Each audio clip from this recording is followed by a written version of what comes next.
नमस्कार दोस्तों, पूजा शक्ति चैनल में आप सभी मेरे भाइयों और बहनों का बहुत बहुत स्वागत है। जय माता दी दोस्तों। आज जिस नए विषय पर हम चर्चा करेंगे वो है सूर्य देव को जल देने का सही तरीका क्या होता है, किन गलतियों से हमें बचना चाहिए। साथ ही साथ आज आपको बताएंगे कि सरकारी नौकरी के लिए आपको क्या ऐसा उपाय करें कि सूर्य को जल देने के बाद आपका सूर्य भी हो चुका हो जाए, सरकारी नौकरी भी आपको मिल जाए, समाज में मान सम्मान के साथ साथ संबंधियों से भी जो हैं आपके संबंध अच्छे हो जाएं। यानी कि जितने भी आपके आसपास लोग हैं, व्यक्ति हैं, जिनसे हमारा कुछ ना कुछ संबंध होता है, जिन्हें हम प्रेम करते हैं, उनसे हमारे संबंध सदैव अच्छे रहें। परंतु संबंध अच्छे होने के बावजूद हमारा जो वर्चस्व है उनके जीवन पर ज़्यादा होना चाहिए। क्योंकि कई बार ऐसा देखा गया है कि जीवन में हम जिन्हें प्रेम करते हैं या प्यार करते हैं या समाज में भी हम रहते हैं, हम दब जाते हैं। परंतु सूर्य देव को जल देने के बाद आप जो है निडर बनते हैं, आप तेजस्वी बनते हैं, साथ ही साथ आपका समाज में जो है बहुत ज़्यादा मान सम्मान बढ़ने लगता है। परंतु कई लोग जो हैं सूर्य देव को जल जो है बहुत गलत तरीके से देते हैं। तो आज हम देखते हैं कि हिंदू मान्यताओं में सूर्य देव को जल देने की महिमा बताई गई है। क्यों? क्योंकि नव ग्रहों के स्वामी सूर्य देव बताए गए हैं। हमारे ग्रहों के स्वामी जो हैं सूर्य देव बताए गए हैं। वैदिक काल से ही उनकी उपासना होती आ रही है। विष्णु पुराण, भगवत पुराण, ब्रह्म पुराण आदि में इनकी चर्चाएं विस्तार से बताई गई हैं। साथ ही साथ मान्यता है कि इनकी कृपा दृष्टि होने से रोग शोक तो नष्ट होते ही हैं। साथ ही साथ विष्णु धरती पर श्री राम के रूप में जब अवतरित हुए थे, तब वो अपने दिन का आरंभ जो है सूर्य नारायण की पूजा की उपरांत ही करते थे। दरअसल सूर्य के प्रत्यक्ष देवता माना गया है, क्योंकि उन्हें हर कोई साक्षात देख सकता है, अपनी आंखों के द्वारा उनके दर्शन कर सकता है। साक्षात उनके दर्शन हमें रोज होते हैं तथा पृथ्वी धरती पर जो है सूर्य देवता की किरणों के बिना कोई भी कार्य हो नहीं सकता है। तो किसी भी व्यक्ति की कुंडली में मौजूद सूर्य ग्रह को पिता या ज्येष्ठक का दर्जा दिया जाता है। जिस जातक की कुंडली में सूर्य की स्थिति सही नहीं होती है, उनका ताप अधिक हो, तो उसे सूर्य को जल चढ़ाने की सलाह दी जाती है। लेकिन कई बार ऐसा होता है कि नियमित तौर पर जल चढ़ाने के बाद भी हमें जो परिणाम चाहिए वो प्राप्त नहीं हो पाते हैं। ऐसे हालातों में हमें जो है कई बार हम सोचते हैं कि नहीं, ये सब चीज़ें जो है मायने नहीं रखती हैं, लेकिन हमें जो है इनका सही तरीका पता होना चाहिए। जैसे हम मंत्रों का सही तरीका होता है, पूजा पाठ का सही तरीका होता है, दीप प्रज्वलित करने का सही तरीका होता है, उसी प्रकार सूर्य देव को जल देने का भी सही तरीका होता है। सूर्य देव को जल चढ़ाने का सबसे पहला नियम ये है कि उनको जो है आप जब भी उनके सामने जाएं तो उनके दिखने के 1 घंटे के अंदर ही आपको अर्घ देना होता है। या फिर जैसे कि महिलाओं को काफ़ी कार्य होते हैं, सुबह उठते से ही उन्हें जो है अपना किचन का भार संभालना होता है या बहुत सारे सुबह सुबह के काम होते हैं उन्हें। तो ऐसे टाइम पर आप जो है जब फर्स्ट टाइम आप जल देंगे या ये क्रियाएं शुरू करते हैं, उपासना शुरू करते हैं, उसी समय पर आप जो है प्रण ले लीजिए। या आप जब उपासना करते हैं तब आप कह दीजिए कि हम गृहस्थ जीवन में हैं तथा हमसे अगर कोई भूल चूक हो जाए स्वामी तो हमें क्षमा करें। ये चीज़ें आप अपने शब्दों में कह सकते हैं। उसके बाद आप एक जो समय होता है उसका निर्धारण कर लीजिए। जैसे अगर आपका कार्य जो है सुबह 9 बजे तक आप कर लेते हैं, तो 9 साढ़े 9 के बीच में डेली आप जल दे दें। या 9:30 से 10 के बीच में अगर आप डेली जल दे सकते हैं तो वो नियम जो है आप बना लें। परंतु एक नियम या एक समय आपका होना चाहिए जल देने का, इस बात का कृपया आप ध्यान रखें। कई बार ऐसा होता है हम सुबह 8 बजे जल दे रहे हैं, फिर हम दूसरे दिन जो है दोपहर में 1 बजे जल दे रहे हैं। परंतु दोपहर के समय का जो जल अर्पित किया जाता है या हमें अर्घ देते हैं उसकी कोई मान्यता नहीं होती है। हाँ, अगर आप बीमार हैं या किन्हीं वजहों से बहुत परेशानी में हैं, उसके बाद अगर आप जल देते हैं और क्षमा याचना करते हैं, तब आपको वो जो है जल आप अर्घ दे सकते हैं। परंतु अगर आप डेली समय का हेर-फेर करेंगे तो आपका जल देना जो है कोई मायने नहीं रखेगा। तो आप जो हैं सभी एक बात का ध्यान रखें कि आप किसी भी समय जल दें।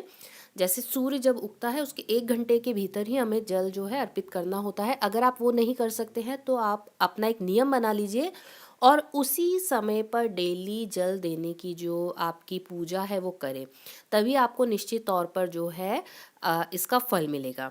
इसके बाद सूर्य जल देते समय आपका मुख जो होगा सदैव पूर्व दिशा की ओर होना चाहिए, जहाँ से सूर्य उगता है। आप अगर मल्टी में रहते हैं या आप बिल्डिंग्स में रहते हैं, आपके घर के आगे कोई पेड़ है या बहुत सी मल्टी है, मॉल है, या आपको दिखाई नहीं देते हैं सूर्य देवता, कोई चिंता या कोई परेशानी की बात नहीं है। आप पूर्व दिशा की ओर मुखी होकर, मतलब आप पूर्व दिशा की ओर मुख करके सूर्य देव का ध्यान करते हुए जल अर्पित करें।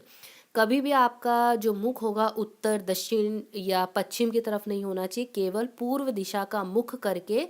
अगर आपके घर के बाहर सूर्य देवता नहीं दिखते हैं, बारिश की वजह से, किन्हीं भी वजहों से, आपको बिल्कुल भी परेशान नहीं होना है। आपके दिल में भावना होनी चाहिए जो दल देने की। उसके अलावा आपको पूर्व दिशा की ओर मुख करके सूर्य देव का ध्यान करते हुए अपनी आँखों में उनका चित्र देखते हुए, यानी कि हम जब मन की आँखों से देखते हैं तो हमें साक्षात ही दर्शन होते हैं देवी देवताओं के। उसी प्रकार आपको सूर्य देवता को देखते हुए जो है जल देना है।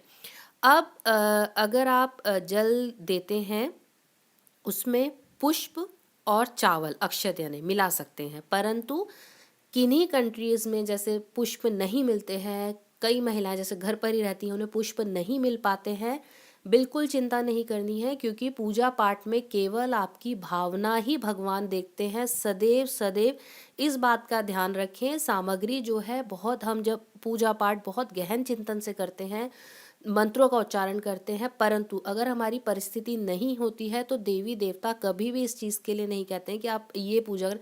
आपकी भक्ति भाव सबसे मेन होती है। पुष्प अगर आपको मिल जाते हैं तो आप पुष्प जो है लाल रंग के, उसके अंदर पानी के अंदर डालकर जो है जल अर्पित करेंगे। चावल डाल सकते हैं, परंतु चावल टूटे हुए नहीं होने चाहिए। इसके अलावा अगर आपको पुष्प नहीं मिल पाते यानी फूल नहीं मिल पाते हैं तो आपको बिल्कुल भी चिंता नहीं करनी है। साथ ही साथ अगर सूर्य देव का मंत्र जाप करते हैं तो इससे आपको विशेष लाभ होता है। सूर्य मंत्र जो होते हैं, बीज मंत्र का जाप कर सकते हैं। सरकारी नौकरी के अलग मंत्र होते हैं, गृहस्थ जीवन के लिए अलग मंत्र होते हैं। तो आप किस वजह से सूर्य देवता की आराधना कर रहे हैं, उसके लिए आपको एक निश्चित मंत्र जो है उसी मंत्र का जाप करना है। अब मंत्रों के लिए अलग अलग मंत्र जो है हम डिस्क्रिप्शन बॉक्स में दे देंगे, कृपया उन्हें देख लीजिए आप। इसके अलावा ऐसा माना जाता है, लाल वस्त्र पहनकर सूर्य देवता को अगर जल दिया जाए तो ये प्रभावी बन जाता है, यानी कि ये और ज़्यादा प्रभाव देता है। और लोटा जो है आपको तांबे का लोटा लेना है, इस बात का ध्यान रखें। जल सदैव साफ होना चाहिए। कई बार जल हम जो है घर पर भर कर रख लेते हैं, परंतु साफ धुले हुए बर्तन में भरा हुआ जल जो है आप 1 से 2 दिन के लिए प्रयोग कर सकते हैं, क्योंकि कई जगहों पे पानी की बहुत दिक्कत होती है। तो ऐसे में वही जो है आपका जल आपने एक साफ धुले हुए बर्तन में रखा हुआ है, उसके बाद जो पूजा का जल है उसका आप प्रयोग कर सकते हैं। अब जल अर्पित करने के बाद आप जो है धूप अगरबत्ती से पूजा करनी चाहिए। अर्घ्य देते समय हाथ सिर से ऊपर की ओर होना चाहिए, यानी कि आपके जो दोनों हाथ है आपके सिर से ऊपर की ओर अर्घ्य देना चाहिए। जितनी ऊंचाई तक आपके हाथ जा सकते हैं उतनी ऊंचाई तक स्ट्रेट हाथ खड़े करके आप जल दें। ऐसा माना जाता है उतनी ही ऊंचाइयां आप प्राप्त करते हैं। जल अर्पित करते समय आप जो है ऐसा महसूस करें कि सूर्य की सातों किरणें आपके शरीर पर पड़ रही, क्योंकि हम बहुत दिल से अगर ध्यान करेंगे तो आपको जो गर्माहट है वो फील होगी। सूर्य देवता को जल अर्पित करने से नवग्रह की कृपा प्राप्त होती है। इसके बाद 3 परिक्रमा करनी होती हैं क्लॉकवाइज, यानी कि घड़ी जिस तरीके से घूमती है उस प्रकार से आपको वहीं खड़े होकर 3 परिक्रमा करनी होती है। मन वांछित फलों की प्राप्ति के लिए प्रतिदिन आप जो है एक बहुत ही मंत्र है, बहुत ही बढ़िया मंत्र है ये, इसका आप उच्चारण कर सकते हैं। इस मंत्र को 11 बार कह सकते हैं। इस मंत्र को आप याद कर लीजिए। उसके बाद जब जल अर्पित करने लगे तब आप ये जो है मन में इच्छा करें, जैसे आप चाहते हैं कि मेरी पुत्री का विवाह हो जाए, तो पहले आपको ध्यान करना है मेरी पुत्री का विवाह हो जाए, मेरी पुत्री का विवाह हो जाए। और उसके बाद आपको ये जो मैं मंत्र कहूँगी ये कहना है। अगर आप नौकरी चाहते हैं, सरकारी नौकरी चाहते हैं, तो पहले आपको कहना है मुझे सरकारी नौकरी मिल जाए, मुझे सरकारी नौकरी मिल जाए, मुझे सरकारी, मतलब आपको 11 बार मन ही मन बहुत पॉजिटिव होकर ये बात कहनी है। या अगर आपका कोई कार्य है, जैसे पैसे अटक गए हैं तो मेरा पैसा मुझे मिल जाए, या मेरा नौकरी मुझे मिल जाए, या अगर आप प्रेम विवाह करना चाहते हैं तो हमारा प्रेम विवाह हो जाए। ऐसा जो भी आपकी मनोवांछित इच्छा है उसे कहेंगे। उसके बाद आपको ये मंत्र बहुत ही ज़्यादा दिल से और बहुत ही भाव के साथ ये मंत्र कहना है। मंत्र इस प्रकार है, ओम ह्रीं ह्रीं सूर्याय सहस्त्रकिरणाय मनोवांछित फलम देहि देहि स्वाहा। फिर से कह देते हैं, ओम ह्रीं ह्रीं सूर्याय सहस्त्रकिरणाय मनोवांछित फलम देहि देहि स्वाहा। आपको इस मंत्र का उच्चारण करना है। ये मंत्र जो है हम डिस्क्रिप्शन में भी लिख देंगे, आप इसे याद कर लीजिए, कागज़ पे लिख लीजिए। परंतु जब सूर्य देवता को अर्घ्य देंगे तब आपको जो है ऐसे हाथ नीचे कर कर कागज़ पर देख कर नहीं पढ़ना है। हाथ आपके दोनों सिर के ऊपर होने चाहिए। जल आप अर्पित करेंगे और उसके बाद मनी मन और उच्चारण जो है ऊंची आवाज़ में करेंगे तो भी बहुत शुभ लाभ मिलेगा आपको। अब आपको सदैव जो है सूर्य को जल देने के लिए तांबे के पात्र का ही प्रयोग करना है। कृपया शीशे, प्लास्टिक, चांदी आदि किसी भी धातु के बर्तन का प्रयोग नहीं करना चाहिए। सूर्य को जल देते समय केवल जो है तांबे का पात्र का ही प्रयोग करना चाहिए।